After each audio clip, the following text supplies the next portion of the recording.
दरिया विधानसभा क्षेत्र के समस्त मतदाताओं को, कार्यकर्ताओं को और सभी अधिकारी कर्मचारियों को धनतेरस की, दीपावली की बहुत बहुत बधाई, शुभकामना देता हूं।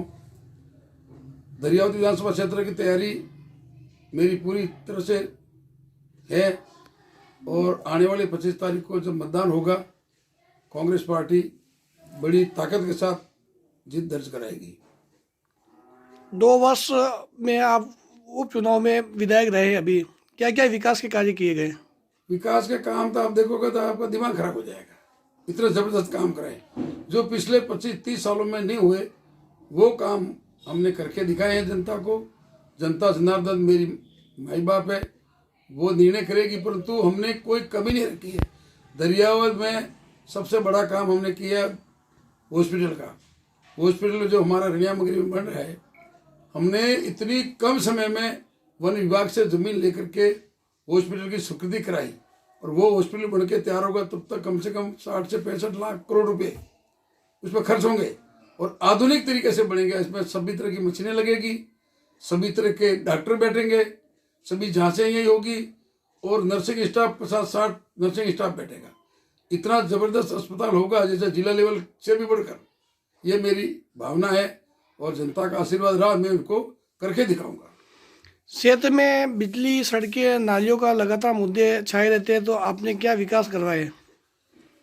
बिजली के मामले में हमने 132 का निर्माण किया जो आज सबको बिजली मिल रही है। 17 जीएसएस बनाए हमने, 17।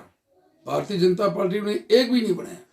मैं तो कह रहा हूँ भारतीय जनता पार्टी ने दरियावत विधानसभा क्षेत्र में, हमारे स्वर्गीय गौतम लाल जी मीणा लगातार 8 साल विधायक रहे, एक भी काम दरियावत विधानसभा में नहीं किया उन्होंने। ऐसा कोई काम है जो बता दें, मैं क्यों जो करने को तैयार हूँ। कोई काम नहीं किया, ना हॉस्पिटल के मामले में, ना शिक्षा के मामले में, ना सड़कों के मामले। सड़कों की हालत तो इतनी खराब हो गई थी, लोग भी आने जाने वाले बेचारे चल नहीं पा रहे थे, बाइक चलाने वाले तो गिर जाते थे। हमने सारे नदियों पे पुलियाँ बनाई, बड़ी बड़ी पुलियाँ। आज की तारीख में हमारी पुलियाँ बन के तैयार होगी करोड़ों रुपए की। करीब 750 करोड़ का काम हमने दरियावत विधानसभा क्षेत्र में कराए, जिसमें दरियावत भी है, लसाड़िया भी है, जलारा भी है। और जलारा वालों ने अलग से अपना वो डाला है पूरा बना करके कि भाई किस क्षेत्र में कौन कौन से काम कितने कितने पैसे स्वीकृत हुए, वो सारा डाला है। दरियावत वालों ने भी डाला है। तो कहने का मतलब ये है कि हमने काम करने में कोई कसर नहीं छोड़ी। हमने रोजगार के मामले में कई युवाओं को नौकरी दी। हमने टीएसपी एरिया लागू किया, टीएसपी एरिया लागू करके युवाओं को नौकरी देने का काम किया है। उसके साथ साथ 60% से हमने माननीय मुख्यमंत्री जी से निवेदन करके 36% कराया। हमारे यहाँ का युवा जिस वजह से नौकरी लगी है और वो आज हमारे यहाँ पर नौकरियाँ कर रहे हैं। आगे भी हम युवाओं के लिए पूरा रोजगार की व्यवस्था करेंगे सरकार से। इसकी लड़ाई लड़नी पड़े, लड़ाई लड़ेंगे। दरियावत विधानसभा क्षेत्र से कृषि का मुद्दा अभी भी बरकरार है, ये कब तक होगा? देखिए, कृषि मंडी वर्षों से खुली हुई है, परंतु जमीन का विवाद है। कृषि मंडी का विवाद नहीं है, विवाद है भूमि का। जमीन सरकार ने आवंटन की है फूलचंद से, और फूलचंद ने उस कम रेट की वजह से वो कोर्ट में जाके स्टे ले लिया। स्टे लेने के बाद वो हमारे हाई कोर्ट में उसका प्रकरण विचाराधीन है। जब तक हाई कोर्ट का फैसला नहीं हो जाए तब तक हम कृषि मंडी का भवन का निर्माण नहीं कर सकते। सारे जनता कहती है, कार्यकर्ता भी कहते हैं कृषि मंडी कृषि मंडी। कृषि मंडी स्वीकृत कराने की आवश्यकता नहीं है, कृषि मंडी ऑलरेडी स्वीकृत है।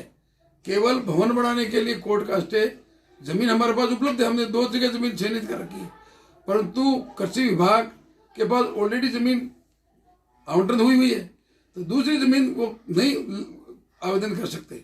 इस समस्या की वजह से वो अटका हुआ है। विधानसभा चुनाव चल रहे हैं, किन मुद्दों पर आप चुनाव इस बार लड़ेंगे? महंगाई के नाम से चुनाव लड़े। केंद्र सरकार ने आम आदमी के कमर तोड़ दिए। इतनी जबरदस्त महंगाई आप मान नहीं सकते हो। गरीब आदमी का जीना रहना मुश्किल हो गया है। मोदी जी ने बड़े बड़े जुमले दिखाए, 15-15 लाख खाते में डालूंगा, 2 लाख प्रति वर्ष नौकरी दूंगा। वो सारे जुमले कहाँ गए पता नहीं लग रहा है। आज मोदी जी आ रहे हैं, जगह जगह घूम रहे, उनका जनता विरोध कर रही है और विशेष करके युवा विरोध कर रही है। उन्होंने हम सबको ऐसे अंधेरे में डाला है।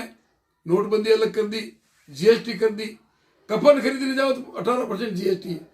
ये हमारे देश की हालत है, हमारे प्रधानमंत्री की। इसलिए हिंदुस्तान की जनता और विशेष करके राजस्थान की जनता इनको सबक सिखाएगी आने वाले 25 तारीख को।